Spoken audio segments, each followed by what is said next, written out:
Ka anyị sụgharịa okwu Bekee n'asụsụ Igbo. You are n'asụsụ Igbo bụ ị bụ.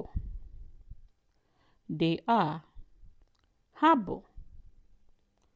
We are, anyị bụ. I want, achọrọ m. You want, ị chọrọ. We want, anyị chọrọ. I have, enwere m. You have, ị nwere.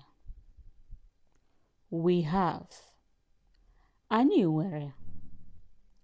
I did, emere m. You did, ị mere.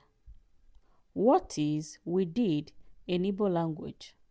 Write it down in the comment section and follow Igbo Lingua Academy for more videos like this.